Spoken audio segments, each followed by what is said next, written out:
Alma уксусу. Алма уксусу адам организми үчүн уникалдуу, натуралдуу азык экенин баалабай келебиз. Аны ашканада да, косметологияда да, ал турсун дарыланууда да колдонууга болот. Салмактан арылууда.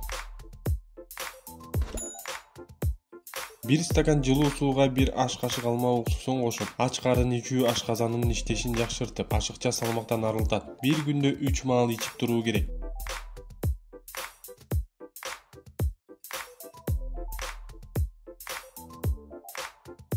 Ашканада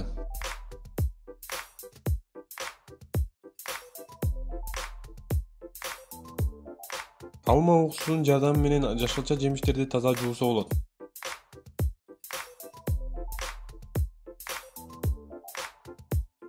Ошондой эле этти мариналап, чылап койсо даамдуу болот. Териге кам көрүүдө.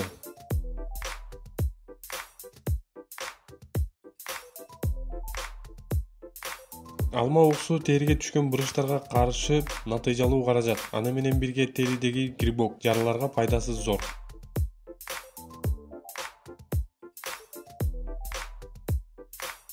Целлюлитке каршы.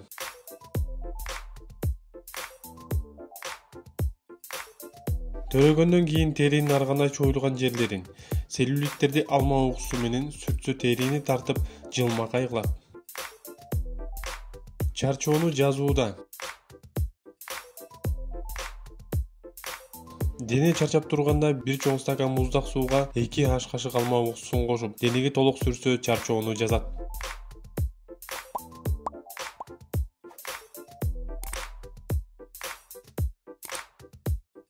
Ваннага түшкөндө.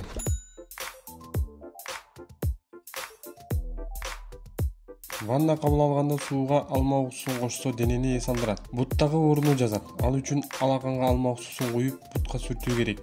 Анан да чачты жууган соң алма уксусу кошулган сууга чайкаса, чач жылтырай түшөт. 1 литр сууга 1 аш кашык алма уксусун кошуу керек.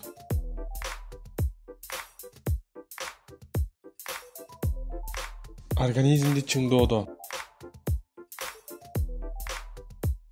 Тамактануу маалында 1 стакан сууга 2 чай кашык алма уксусун кошуп ичсе, жалпы организмди чыңдайт.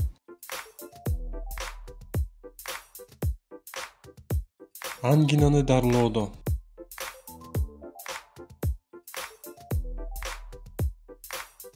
Ангина менен ооруп жаткан адам күн сайын 1 стакан сууга 1 чай кашык алма уксусун кошуп, тамакты чайкап, андан соң жутуп коюу керек.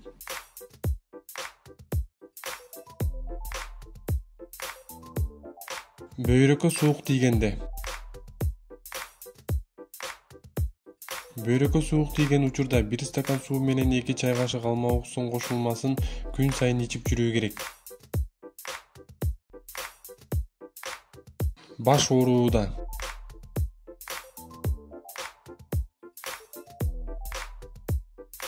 Баш ооруган адам 1 аш кашык алма уксусу, 1 аш кашык бал кошулмасын тамактанаар алдында ичүү менен баш оорудан кутулат. Кан басым көтөрүлгөндө. Кан басымы жогорку адам 1 стакан сууга 2 чай кашык алма уксусун кошуп, күн сайын ичип жүрүү менен кан басымынын өлчөмүн бир калыпта алып жүрө алат. Тамырдын варикоздору кеңейип кеткенде. Тамырдын кеңейип кеткен жерлерине алма уксусун эртең менен жана кечинде сүртүп, аны менен бирге 1 стакан сууга 2 чай кашык кошуп ичүү керек.